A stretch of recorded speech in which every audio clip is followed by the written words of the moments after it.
PowerShell Universal, c'est quoi? Alors PowerShell Universal, c'est un logiciel qui n'est pas gratuit, mais je vais quand même faire la pub aujourd'hui parce que je trouve que ça vaut la chandelle.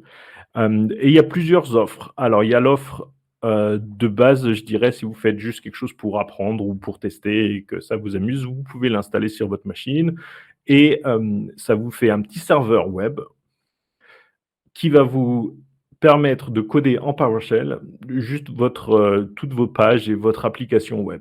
Ça peut faire pas mal de choses, ça peut faire, des jobs, donc des jobs qui vont tourner un peu dans le background, écrits en PowerShell, ou ça peut vous faire aussi afficher des pages, avec des boutons, des formulaires, afficher des données et encore une fois, vous écrivez ça en PowerShell. Vous pouvez voir ici, il y a la liste des features sur PowerShell Universal. Vous avez des API, vous pouvez aussi générer des API, avoir certaines, ce qu'ils appellent automations, donc des jobs, enfin des scripts qui s'exécutent soit sur un schedule, enfin ils sont ordonnancés si vous voulez par l'ordonnanceur intégré, comme cron finalement, ou alors, et puis ça peut créer des jobs. Donc par exemple, vous dites exécute ce script-là toutes les 5 minutes et ça peut faire ça. Vous pouvez faire des interfaces utilisateurs, ce qu'on appelle maintenant des apps avec la nouvelle version, la version 4 de PowerShell Universal. Et ça peut faire, alors vous pouvez le mettre sur Azure, ou c'est un service Windows que vous pouvez installer. Il y a un MSI, comme vous pouvez le voir ici, vous pouvez télécharger le MSI. Vous pouvez gérer tout ce qui est l'authentification, soit avec des tokens, soit avec des comptes utilisateurs. Vous pouvez intégrer ça avec Active Directory, par exemple. Vous pouvez customiser votre authentification avec votre propre script écrit en PowerShell. Vous pouvez utiliser, alors ça j'utilise peu, mais je trouve que c'est assez sympa. Vous pouvez installer, si vous voulez, votre dashboard web dans une machine comme si c'était un client, en fait, comme si c'était un client pseudo lourd. Mais ça reste exactement le même principe. Je trouve que c'est une bonne utilisation et je ne ferai pas la démo aujourd'hui, mais vous pouvez regarder, ce genre d'infos-là. Alors, développement, c'est vraiment bien centré pour développer. Il donne des features que je ne conseillerais pas. Donc, par exemple, là, il dit: «Oui, vous pouvez éditer votre code en ligne». Je pense que dans VS Code, vous êtes mieux. C'est quand même pratique pour débugger et pour voir un peu ce qui se passe. Mais de façon générale, avec VS Code, vous avez une très bonne façon de coder. Et en fait, PowerShell Universal, il permet d'intégrer directement Git. C'est ce que je vais vous montrer aujourd'hui. Vous changez quelque chose, vous poussez, si vous voulez, vos changements directement sur une certaine branche, par exemple la branche main ou la branche prod, comme vous voulez. Et il va automatiquement voir que vous avez changé quelque chose, aller les chercher sur Git et se mettre à jour automatiquement tout seul. Et il y a une communauté qui crée aussi des composants, parce que c'est des composants web, c'est basé sur du React, et vous pouvez vous pouvez fabriquer vos propres composants via quelque chose qui a été créé en React. Et vous pouvez en fait, quand vous allez créer votre composant, vous allez prendre un morceau de React et puis vous allez, comment dire, gérer les actions de React et vous allez créer le PowerShell qui va se lier avec le React. Et c'est pas très compliqué, je l'ai déjà fait une fois d'ailleurs, mais c'est un peu plus avancé que l'initiation que je vais vous montrer aujourd'hui. Alors, ça, c'est pour ce que vous trouvez sur la page web, mais je trouve qu'il y a un autre truc qui est superbe, c'est CPS in Action. Ça vous permet de voir exactement le genre de choses que vous pouvez faire quand vous écrivez du PowerShell. Et cette page-là, c'est exactement ce que vous pouvez faire. Alors forcément, la première chose que vous allez faire, et vous le verrez un peu plus tard, ce sera peut-être pas aussi joli, ce sera peut-être pas aussi bien organisé parce qu'il faut apprendre un petit peu comment on peut agencer les composants les uns avec les autres. Et puis, il faut apprendre finalement tous les composants disponibles avec PSU et vous allez faire beaucoup d'allers-retours avec les différents composants que vous pouvez trouver. Mais il y a plein de choses. Alors vous voyez que, par exemple, vous pouvez avoir des autocomplete et c'est exactement tout ça, c'est fait avec PowerShell. Vous pouvez choisir les types de composants que vous voulez et vraiment, il y a plein de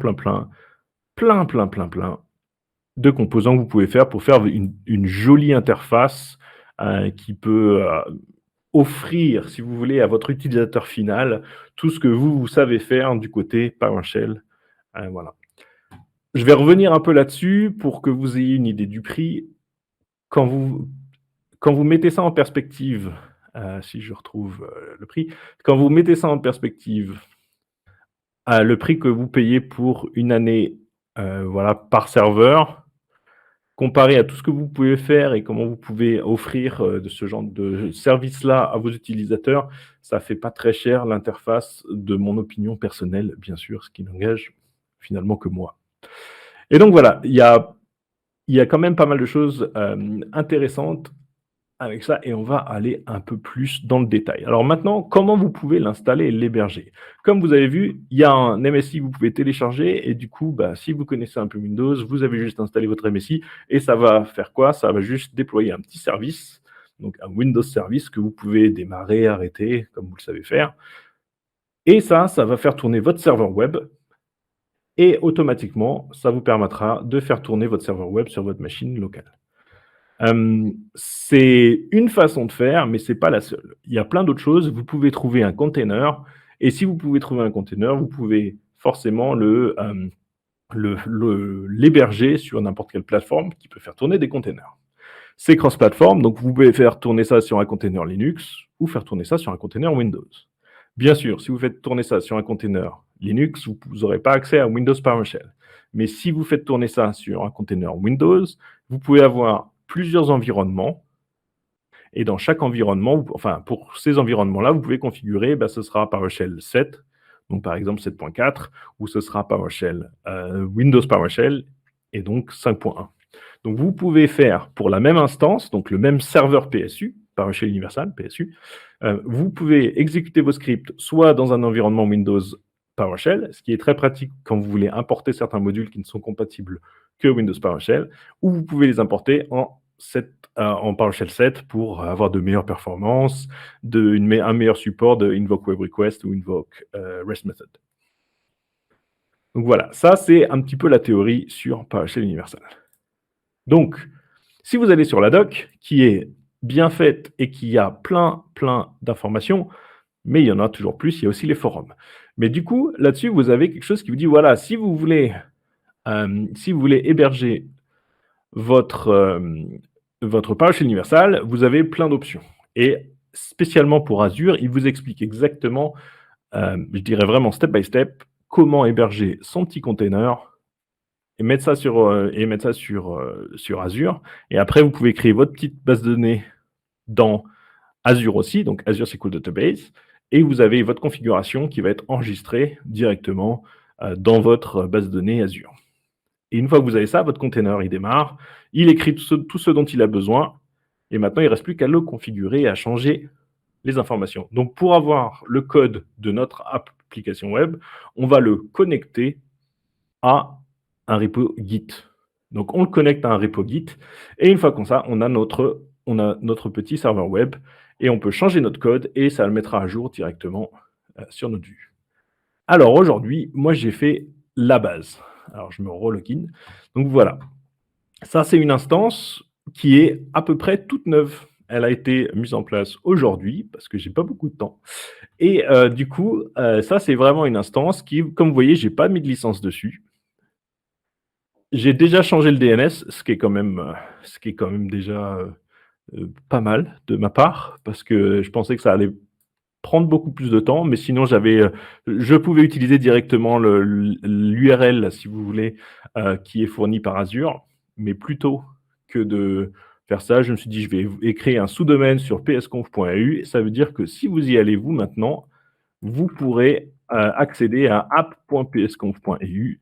Bien sûr, vous n'allez pas avoir le mot de passe pour vous connecter, mais vous pouvez voir la page de login. Et vous pouvez voir que ce que je dis, a priori, c'est, c'est vrai. Alors peut-être qu'on va faire une petite interface, que vous aurez accès, vous pourrez accéder, on va dire, même sans être authentifié, parce qu'on peut gérer ça. On n'est pas toujours obligé d'être authentifié. Donc, je ne sais plus où j'ai mis, j'avais une autre table que j'ai enlevée. Bon, je vais la rajouter, je vais vous montrer vite fait. Excusez-moi, je vais aller la chercher sur mon autre pour éviter d'afficher autre chose. Donc, je voulais juste vous montrer la configuration dans Azure, dans le Azure Portal. Portal. Voilà, il est ici. Et je vous remets ça ici. Donc je me log dans Azure. J'ai ma subscription. J'aurais dû faire comme ça. Pour l'instant, non, je ne veux pas voir tout ça. Je veux juste voir le overview. Donc là, j'ai un container app dans Azure qui s'appelle psconfig. Voilà. Vous voyez certaines informations qui ne sont pas trop importantes, mais du coup, j'ai mon petit container. Et dans mon container, j'ai ma configuration qui va donner certaines informations à mon instance quand le container il démarre. Par exemple, utilise SQL pour la base. J'ai ma connection string qui est cachée là-dedans. Et du coup, il va directement voir directement, il enregistre les données dans ma base de données SQL. Et donc, si je fais SQL Server, non, ça va pas être là-dedans. Je vais aller là. Ah ouais, c'est là, je suis bête. Donc là, j'ai ma base de données. Donc, vous pouvez voir ça. On va faire psconfig db, c'est pas celle-là. Psconfig app database. Et là, j'ai ma base de données qui enregistre toutes les informations, si vous voulez, de PowerShell Universal. Et je vais vous montrer à quoi ça correspond directement dans Azure SQL Management Studio que j'ai ici. Alors, vous n'en avez pas besoin. Alors, attendez, cancel. Vous n'en avez pas besoin. C'est juste pour vous montrer. Donc, c'est cette base-là. Automatiquement, quand le container il a démarré et que la configuration était correcte, il est allé créer toutes les tables dont il avait besoin. Et j'ai eu besoin de rien faire du tout. Vous n'avez même pas besoin d'ouvrir la base de données une fois que c'est configuré. Moi, je l'ai fait seulement pour vous montrer qu'une fois qu'on est connecté, on a tout ça qui est déjà fait pour nous. Voilà. Mais ça, ce n'est pas les données que moi, j'ai vraiment envie d'accéder. C'est ce qui sert à faire marcher PowerShell Universal. C'est pour ça que j'ai une autre base de données. On ne va pas voir ça aujourd'hui parce qu'on n'aura probablement pas le temps. Mais l'idée, c'est on a une autre base de données. Ah oui, bon, en plus, j'ai changé le mot de passe parce que j'avais affiché le mot de passe la dernière fois que j'avais présenté avec Eiko. Donc, ça, c'est pour avoir mes données, vraiment les données que je veux mettre pour cette application-là. Mais ça, c'est seulement les données qui sont propres à PowerShell Universal. Alors, qu'est-ce qu'on a fait? Pour l'instant, j'ai juste fait ce premier dashboard. Et je vais vous montrer comment on fait un dashboard et comment on peut le mettre à jour. Donc, là, je suis dans l'interface administrateur. Et donc, c'est à cet endroit-là qu'on arrive quand on fait le /admin, si vous voulez. On arrive ici. Et là, on a toute l'information, le dashboard vraiment de la partie administration de notre instance PowerShell Universal. Et vous pouvez voir qu'il n'y a pas de job qui tourne parce que pour l'instant, il n'y a absolument rien de configuré. Il y a le nom du serveur. Forcément, c'est un container sur Azure. Donc, il n'a pas vraiment un nom compréhensible, on va dire. Et voilà, vous avez les process, vous avez à peu près tout ce qui se passe là-dedans et les environnements. Là, les environnements, pour l'instant, je n'ai que du PowerShell 7. Donc, si je vais sur environnement, vous voyez les différentes versions que j'ai qui sont créées par défaut, si vous voulez, en fonction du container. Et il y en a qui viennent directement depuis, si vous voulez, le binaire. Donc, en fait, quand vous installez, et c'est pareil si vous installez le service Windows, il va automatiquement détecter quels sont les environnements disponibles sur votre système. Par exemple, si vous avez PowerShell 7 d'installer, il vous dira, voilà, il y a celui-là qui est installé automatiquement. Et forcément, si c'est un Windows, il va savoir que le Windows PowerShell sera disponible probablement le 5.1, au minimum, j'espère. Donc voilà, et là, vous voyez d'ailleurs que c'est un Linux, un container Linux sur lequel il tourne parce que le chemin de pwsh ici, c'est /user/bin.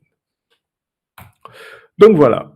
Maintenant, on va ouvrir VS Code. Ah non, j'ai oublié de vous montrer un petit détail. J'ai connecté préalablement, pour gagner un peu de temps, j'ai connecté directement la configuration, si vous voulez, de ce PSU sur mon repository, qui est donc dans mon entreprise, sur GitHub, et il s'appelle psconfig app. Et donc, c'est ce repository que je vais éditer. Et je vais faire des changements là-dessus, et on va voir comment les changements vont se synchroniser directement sur mon interface web et c'est comme ça. Donc là, ce que j'ai dû faire avant que ça se soit disponible, c'est d'aller dans mes Git settings et de faire cette configuration-là qui va dire, bah, va sur HTTPS, j'ai un username et je veux synchroniser quelle branche. Donc vous pouvez avoir une branche, main par défaut et quel est le type de synchronisation que je veux. Là, j'ai mis two-way vraiment juste pour la démo. Je vais vous expliquer pourquoi. À mon avis, c'est pas une très bonne configuration. Mais si vous voulez expérimenter, le two-way, c'est vraiment pas mal. Et le mode manuel. Alors, le two-way, ça veut dire quoi? Ça veut dire que je peux faire des changements dans mon Git, le pousser, et mon dashboard va se mettre à jour. Donc, mon PSU va dire, hey, il y a eu des changements sur la branche main de votre repo. On va récupérer les infos, on va recharger ce dont on a rechargé, et les changements vont être directement appliqués. Mais aussi, je peux faire des changements directement dans mon interface et je peux dire, eh ben, on va aller voir certaines choses et puis on va peut-être créer on va créer quelque chose là-dedans. Donc, si je cherche par exemple les pages, si je veux une interface utilisateur, je peux dire voilà, je vais pouvoir créer une page, changer des choses. Et après, je peux dire voilà, j'ai changé ma configuration, s'il te plaît, enregistre ça et lui, il va automatiquement faire un git add, git commit, git push sur la branche pour laquelle on a fait le changement. Voilà. Alors il y a certaines, configurations parce que j'ai pas de licence qui sont pas disponibles. Donc vous pouvez aller sur leur site web pour voir qu'est-ce qui est disponible quand, vous avez une licence et quand vous n'en avez pas et il vous dira à peu près tout ce qui est disponible et tout ce qui ne l'est pas. Alors maintenant qu'on a ça et vous voyez qu'il y a déjà eu des activités, aujourd'hui, il y a pas beaucoup de temps, hein, c'est assez récent. Alors c'est pas les horaires, locales, ça probablement je sais même plus d'ailleurs. Je regarde l'heure, c'est probablement UK parce que moi je suis assez basé sur, l'horaire UK. Mais, donc bah non, c'est pas possible. Bref, je sais pas en fait. C'est peut-être les bonnes horaires. Donc, vous voyez, on a les informations du remote. Donc, je vais vous montrer ça d'abord. Et donc, ça, c'est mon petit repo qui est ici. Et vous voyez qu'il y a déjà 2-3 informations que j'ai mis tout à l'heure, il y a à peu près 1 heure. Et donc, on peut aller voir, là, j'ai déjà un dashboard qui est ici, avec certaines informations ici. Et j'ai défini de mon dashboard, j'ai défini, voilà, ouvre-moi ce premier dashboard. Et donc, comme vous voyez, tout ça, c'est du PowerShell, c'est des fichiers PS1, et le README là, il sert absolument à rien, mais c'est pour vous dire qu'il est bien là. C'est juste un MD, c'est mon repository, donc j'ai le droit d'avoir ma documentation. Et là, j'ai juste mis, comme ça, de façon totalement arbitraire, un dossier avec mon dashboard, mais ça ne suffisait pas, donc il fallait dire à PowerShell dans la configuration: «Hey, j'ai créé un dashboard, est-ce que tu peux aller me le charger?» Donc j'ai dit: «Fais-moi mon PSU dashboard», que j'appelle dashboard et qui se charge par ce fichier-là et qui est accessible, ça c'est intéressant, qui est accessible via l'URL/dashboard. Donc si je prends ça et que je retourne sur mon instance, vous voyez, alors je l'ai ici, si je fais entrer, juste pour montrer que c'est la même direction, voilà, j'arrive directement sur mon dashboard qui n'a forcément pas grand-chose, mais qui correspond à ce que j'ai dans mon dashboard PS1. Donc ça, c'est les types d'objets UD pour Universal Dashboard. C'est les petits objets les petits composants qui existent déjà et qu'on va pouvoir ajouter au fur et à mesure pour changer l'apparence de notre instance de l'application web qu'on est en train de créer. Alors, maintenant, c'est bien beau de regarder le code dans GitHub, mais on va pas s'embêter comme ça. Moi, je vais revenir sur cette page-là et puis je vais ouvrir mon VS Code. Alors, il faut que je trouve le bon parce que forcément, j'ai un autre qui tourne. Voilà. Et là, je suis en train de taper. Alors, celui-là, c'est peut-être d'ailleurs une erreur. J'étais en train de regarder la doc. Là, c'est le code que vous voyez. Alors, vous voyez que j'utilise quelque chose d'autre en fait, que Stéphane n'avait pas mentionné juste avant. Moi, j'aime beaucoup le VS Code Icons. C'est aussi une extension. Si je vais dans les extensions ici, dans les installer, il y a quelque chose qui s'appelle VS Code Icons quelque part. Ah, Gitlens, très important, mais ce sera pour une prochaine fois. Oui, j'ai plein de choses, mais bon. VS Code Icons, et vous me direz merci plus tard. Ça permet de reconnaître bien les fichiers, les PS1, les PSD1, les PSM1. Ils ont des couleurs différentes, ils ont le petit logo PowerShell.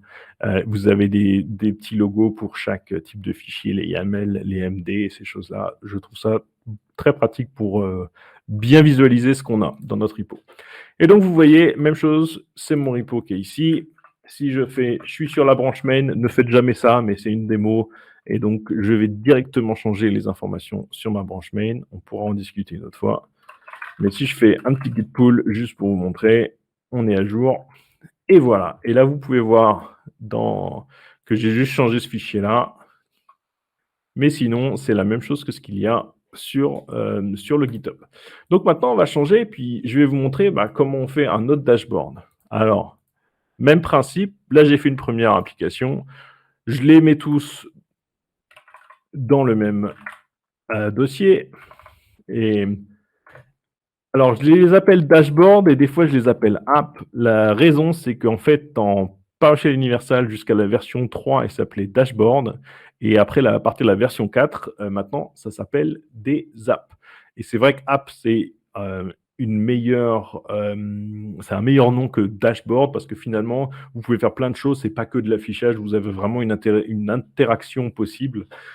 Et du coup, c'est vraiment une petite application que vous avez et vous pouvez avoir plusieurs instances, comme je vais vous le montrer tout de suite. Donc, je crée une nouvelle application. Et donc, je crée ma deuxième app et je vais commencer par créer le fichier sur lequel on va arriver. Et je vais l'appeler home.ps1 parce que pourquoi pas. Et alors oui, j'ai Copilote d'installer parce que c'est pratique, mais il ne connaît pas encore trop PowerShell Universal, mais je pense que plus on va l'utiliser, plus il va avoir une idée. Alors, je vais essayer de pas trop l'utiliser, mais il va peut-être me rendre des services de temps en temps. Donc la première chose que je vais faire, c'est que je vais dire, hey, on va commencer par créer un composant Universal Dashboard, donc UD, et vous voyez que vu que j'ai le module d'installer, il va automatiquement me proposer tous les composants qui sont disponibles avec Universal Dashboard. Et je sais que je veux d'abord créer un dashboard et on peut mettre un petit titre. Et comme vous voyez, il y a déjà Copilote qui m'aide un petit peu parce que ça tombe bien, j'ai la flemme de réfléchir. Donc voilà, on a notre premier dashboard qui, avec le titre Hello World, et après, il nous crée une carte avec un titre et du texte, et puis on peut voir quelles sont les autres choses possibles. Alors, style, ou alors, vous voyez déjà qu'il peut nous rajouter plein de choses sur notre dashboard, qui peut nous aider. On peut avoir pas mal de choses, variantes, et on peut dire outline. Voilà, donc ça, c'est une propriété de la carte. Alors, on va voir déjà ce que ça donne, ça. Alors, je n'ai pas d'instance locale. Si vous faites du développement, je vous conseille d'avoir une instance locale. De temps en temps, c'est pratique. Mais au moins d'avoir une instance sur laquelle vous pouvez travailler. Vu que là, c'est juste une petite démo rapide, on va ajouter ça. Adding second dashboard. Voilà. Donc, j'ai créé mes deux fichiers. Je les ai committés. Il ne me reste plus qu'à les pousser, si j'arrive à taper, et va les pousser directement dans main. D'accord? Donc là, ce que j'ai fait, j'ai juste créé un nouveau fichier qui est mon dashboard. Si maintenant je vais dans mon instance PSU et que je reviens sur la page d'administration, si je la trouve, ça doit être celle-là, voilà. Et on va mettre un petit refresh pour voir un peu ce qui se passe. Vous voyez qu'il a déjà récupéré les informations qu'il y a sur Git. Littéralement, il n'y a même pas une minute, du coup, il a vraiment récupéré ça. Alors maintenant, je me dis, ah bah, j'ai mon autre dashboard, alors on va voir, normalement j'ai deux... Ah bah non, il n'y en a qu'un. Ça, c'est mon premier dashboard que j'avais tout à l'heure. Si je clique dessus ici, je passe de la vue d'admin à la vraie vue, et ça, c'est celui que je vous ai déjà montré. Pourquoi? Parce que ça est bien beau de créer un dashboard, mais il faut dire à PSU, hey, si tu crées un dashboard, faut que tu me dises de le charger. Alors, on retourne dans le code. J'ai mon petit fichier qui est là, qui va dans point universal où je vais les définir. Alors, je crois que c'est assez arbitraire, hein, le nom des dossiers dans lesquels vous avez ces informations-là. Mais au moins... Oh, je parle pas de pizza, j'ai faim. Je ne vais pas tarder de toute façon, je vais essayer de le faire rapidement. Donc, ici, tout simplement, on va juste dupliquer cette ligne. On va avoir notre deuxième dashboard. Et on va lui dire, va chercher la second app. Et on va appeler, alors on ne l'a pas appelé dashboard, on l'a appelé home cette fois-ci. Et l'URL, il ne faut pas que ce soit la même, on va l'appeler home. Donc là, on a fait ce petit changement-là. On a juste changé, comme vous voyez, un fichier pour lui dire, va charger... Oh, tiens, j'ai ma caméra qui ne marche pas bien. Et donc, on lui dit, hey, va charger ce dashboard-là. Je l'ajoute, je commit adding ref to dash. Non, dash. On commit tout ça, on fait le petit push. C'est très pratique ça. Par contre, je vous conseille de ne pas trop l'utiliser si vous ne savez pas ce qu'il fait par derrière. Mais ce sera le sujet d'une autre présentation. Donc, j'ai fait mon changement. Je vais revenir du coup sur mon dashboard d'administration.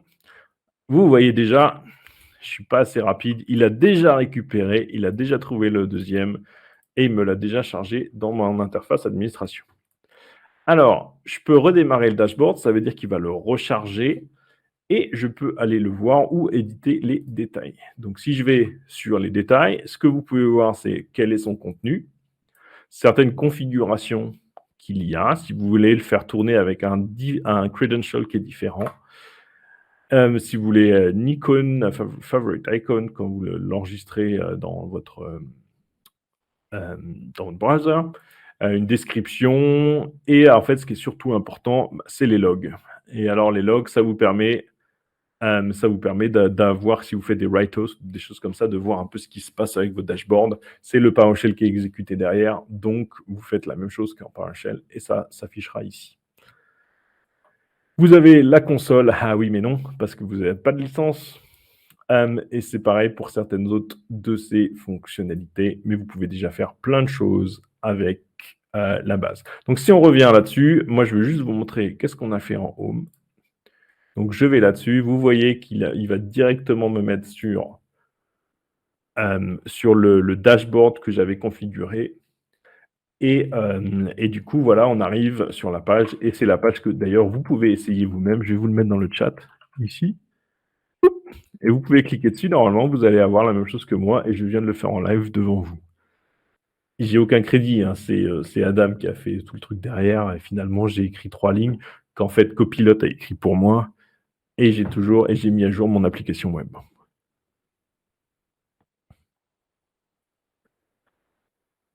Alors, je vais m'arrêter là pour l'instant, puis je vais vous poser une petite question. Est-ce que vous avez des questions? Est-ce qu'il y a quelque chose qui vous intéresse de savoir à ce niveau-là? Est-ce que c'est une bonne première prise en main de PowerShell Universal? Est-ce que vous voulez savoir qu'est-ce qu'on peut faire avec, ou d'avoir un peu plus d'informations sur certaines parties? Venez dans le... Ah, vous êtes déjà, donc enlevez votre mute et puis n'hésitez pas à poser une petite question.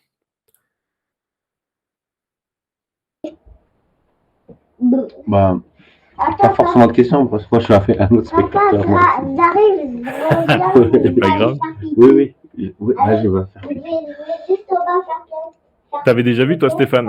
Ouais, moi je connais déjà, mais en fait, avec l'interface d'admin et tout, moi je l'avais pas vu ça. Moi j'avais bossé dessus il y a 1 an et demi, peut-être même plus longtemps, et ouais, il a vachement bien. Ah, c'est super. Ça a vachement bien évolué, hein, c'est incroyable. Tu fais plein de choses, tu as plein de détails, tu peux afficher tout ce que tu veux, tu peux dire, ouais, vas-y, va chercher les informations. Nous, ce qu'on fait en général, c'est ça. Va chercher des informations sur une API, par exemple, Sphere ou un autre truc. Tu les gardes en cache localement. Alors, tu as le cache PSU, mais tu peux aussi utiliser SQLite. Nous, c'est ce qu'on fait assez régulièrement, SQLite. Ou alors, tu as une vraie DB, donc du MS SQL. Et tu as ça derrière. Et donc, tout ça, c'est écrit en PowerShell. Et du coup, en termes de performance, en fait, comment ça fonctionne ça? C'est quoi le... Très bonne question. Alors, il y a plusieurs choses. Si tu fais tes jobs, en fait, quand tu vas créer des jobs, tu vas avoir... Alors là, j'en ai pas, j'ai pas d'exemple ici, mais peut-être que je peux montrer d'ailleurs ça. Quand on fait démo PowerShell Universal, je vais aller directement sur Admin. Et vous pouvez aller voir là-dessus aussi. Hein, ça, c'est ce que lui, il a mis en place. Vous pourrez peut-être pas changer plein de trucs, mais si vous faites Admin, Admin... Non, mais regarde, va voir maman, j'arrive. C'est Admin et Any username and password. Et on va aller là-dessus en Admin. Oui, mais c'est pas un vrai mot de passe. Et là, vous allez voir... Allez, laisse-moi tranquille. Et là, vous allez voir que ça, c'est la démo. Et il a plein de choses dans la démo. Et si je vais dans les automations et j'ai mes jobs... Alors, on va voir si... Ah, il n'a pas de job qui tourne, c'est dommage. Mais en fait, vous avez des scripts et vous pouvez exécuter des scripts. Alors, on va faire service. Qu'est-ce que c'est service? Alors, on va aller dans le détail d'abord. On va voir un peu ce qu'il fait là-dedans. Alors, si je me souviens bien, ça, c'est un get service. Donc, le code, il fait quoi? Get service. Ah, c'est difficile de faire plus simple, mais ça vous montre que c'est un petit script PowerShell. Donc, nous, on va l'exécuter. Donc, on exécute le script et le script va créer, vous l'aurez deviné, un job. Et on dit, vas-y, ouvre-moi la page de job quand il est créé. Donc, je fais OK. Il va aller sur le job. Il est en train de le gérer. Voilà. Et là, il dit, ah, mais get service n'est pas reconnu. Alors ça, je pense que c'est parce qu'il exécute ça dans du PowerShell 7. Et du coup, get service, il ne comprend pas. Alors, si je reviens sur mon script, je pense que je vais pouvoir changer ça. Alors, je ne sais pas... tu vois, ça, c'est pas probablement parce qu'il fait aussi ça sur une instance. Donc, c'est peut-être pas le bon exemple s'il fait tourner ça sur une instance, un container comme moi je le fais. Parce que get service, ça n'a pas vraiment de sens en plus. Mais alors, est-ce qu'il y a un autre job que je peux utiliser? Donc, si je vais dans les scripts, bah voilà, random number, on va faire ça, on va directement faire run et on fait OK. Process, papa, ça doit être un Linux et en fait, sur Linux, tu n'as pas de service. Voilà, c'est ça. Voici, mais get service ne marche pas sur voilà, get process, ça aurait été plus intelligent. Mais du coup, là, il a fait random et on peut voir que on a le résultat là-dedans. Et en fait, qu'est-ce qu'il a fait? En fait, à chaque fois, il va créer un job. Alors, un job, c'est quoi? En général, c'est juste un nouveau process qui est exécuté, ou alors, c'est des threads, en fait, qui vont être sur différents threads. Alors, l'interface graphique, elle est générée forcément, et ça, c'est un pool de threads. Donc, quand vous allez cliquer, avoir une action, un événement ou quelque chose, ce qui est en général du JavaScript côté client, si ça fait un job côté serveur, en fait, ça va utiliser un des threads qui sont disponibles sur le pool. Donc, vous pouvez être à plein sur le serveur. À chaque fois, il y aura des pools qui seront là. Et les performances sont en fait assez impressionnantes parce vous n'avez pas le temps d'attendre qu'il crée, vous n'avez pas besoin d'attendre qu'il crée un process. Les process sont déjà créés, les pools sont déjà prêts et à chaque fois, vous allez utiliser un élément du pool et si c'est utilisé, il va en créer d'autres qui seront à disposition. Donc, performance, tu peux voir que tout ce qui tourne là, c'est à peu près la même expérience si ça tourne du PowerShell ou autre chose derrière. Parce que, en fait, il y a moyen de créer une API, quoi, finalement, enfin, des API. Complètement. Et c'est même, les endpoints. Magnifique. Ouais, mais et donc, du coup, tu vois, je me dis, c'est quoi la limite? C'est quoi? C'est 1000, c'est 10 000, c'est 100 000 requêtes par seconde ou par minute? C'est quoi le truc? Ça dépend sur quoi tu fais tourner. Mais c'est ça le problème, c'est que c'est toujours... Enfin, c'est assez compliqué de savoir. Moi, faudrait que je fasse les comptes de combien on en a. Mais ça dépend bien sûr de ce que fait ton API, sur quel serveur tu fais. Mais si jamais tu n'en as pas assez, tu peux mettre plusieurs instances à partir du moment où ils ont un moyen de communiquer sur la même source de données. Donc, par exemple, une base de données SQL derrière, ça ne te change pas grand-chose. Donc, tu peux dédupliquer comme ça. Tu peux avoir, bien sûr, dedans des proxys, des reverse proxys ou des choses comme ça. Tu peux créer des events, en fait. Par exemple, il y a un nouveau tuple qui a été inséré dans ma DB et je veux trigger un script, quoi. Un truc comme ça. Alors ça c'est du côté SQL. En fait, SQL, tu as des triggers et tu peux très bien avoir dans SQL un trigger qui va faire quoi? Il va faire un web request, en fait. Les bases de données, si c'est du MS SQL et même à peu près toutes, elles sont capables de faire ça. Quand tu vas faire un certain événement, tu vas pouvoir faire ça. Sinon, tu le fais dans l'autre sens où tu as tes scripts, tes jobs qui vont vérifier, et je fais ça assez régulièrement, ils vont vérifier les dernières données insérées, et s'il y a besoin de les traiter, tu vas exécuter le PowerShell qui va les traiter. Et ou alors, tu vas juste ton système pour dire, à chaque fois que je dois faire quelque chose, tu vas me rajouter une entrée dans ma table, et une fois que j'ai fini de faire ce que j'ai à faire, eh bien, il va supprimer cette entrée ou la marquer cette entrée à faire. Voilà, ça c'est fait. Mais tu le fais sur le SQL, alors du coup, tu fais une store procedure ou un truc comme ça, ou alors vraiment dans Universal, là, en fait? Il y a les deux. En fait, Universal, lui, il ne va pas savoir que tu as des données, que tu as un truc SQL à toi derrière. C'est ton module, c'est toi, tu vas créer ton module qui va dire va chercher mes informations sur ma base de données. Mais c'est exactement ce qu'on fait nous. On a plein d'informations qu'on a et qui sont dans notre base de données. Et si on veut faire quelque chose, eh bien, ça viendra soit d'une API, soit d'un appel API sur notre instance PSU, ou ce sera un utilisateur qui va cliquer quelque chose dans un formulaire. Et finalement, il y a quelque chose qui va s'ajouter dans la base de données et ce sera ça devrait être mettre à jour par la base de données. Alors, c'est très facile de faire un petit script comme tu as vu et puis te dire, eh ben, va faire tourner ce script-là toutes les 2 minutes. Et du coup, s'il y a quelque chose à faire, à traiter, eh ben, il va juste aller le faire et le traiter. S'il y a quelque chose à faire. Okay. Et ça, c'est la documentation et les informations, si tu veux, de ce que PSU t'offre. Donc, toi, tu vas faire un petit script. Tu vas dire, mon petit script, eh ben, c'est une API, c'est un endpoint, API endpoint, et il est disponible sur PS Version. Et alors, s'il est disponible sur PS Version, lui il va automatiquement générer le Swagger. Et après, tu peux tester directement le Swagger et tu peux faire exécuter.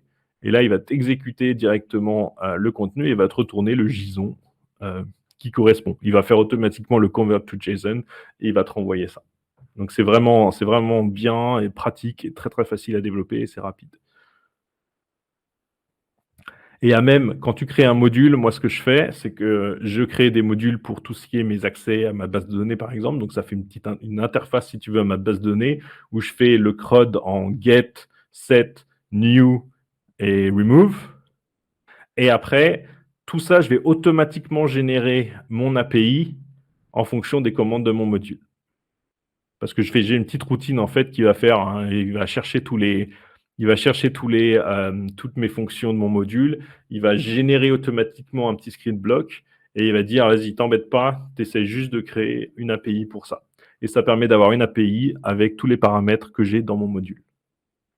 Avec quelques petits bémols. Donc, par exemple, quand tu as des types que tu dois mettre qui sont compliqués, que tu ne peux pas changer avec du JSON ou quelque chose, il ne va pas savoir comment les interpréter. Mais c'est en fait tout ce que PowerShell peut automatiquement caster dans un autre type, il n'y a pas de souci, vu que c'est du JSON. Mais voilà, ça c'est des petits détails techniques, on pourra approfondir une autre fois. Mais voilà, c'est très net comme petit outil. Et vous pouvez faire, vous pouvez générer, vous avez vos fichiers et vos fichiers qui vont exécuter. Alors, je vais peut-être vous montrer ça d'ailleurs. Donc, le process, tu vois, ça, c'est une API. En fait, il fait get process, select object, name. On va l'essayer. Donc, si je reviens, alors celui-là ici, je vais le mettre à droite pour que je ne me perde pas trop. Si je reviens sur tous mes API, on va retourner sur la documentation. On va voir non pas l'API PSU, mais l'API qui a été générée. Donc, attendez, hop, et on va aller dans les endpoints, ici. Et du coup, c'était process. Et donc, process, si je l'essaye, je vais l'exécuter. Et lui, il va me retourner tous les process. Alors, je suis sur un container, forcément. Il n'y aura pas énormément de choses. Mais là, du coup, il a un process. Et c'est Universal Server. Parce que, si vous vous souvenez bien, ce process-là, il fait select object name. Donc, il retourne que le nom. Voilà. Donc, c'est vraiment très facile de faire ce que vous voulez. Et derrière, vous allez juste retourner les informations que vous voulez.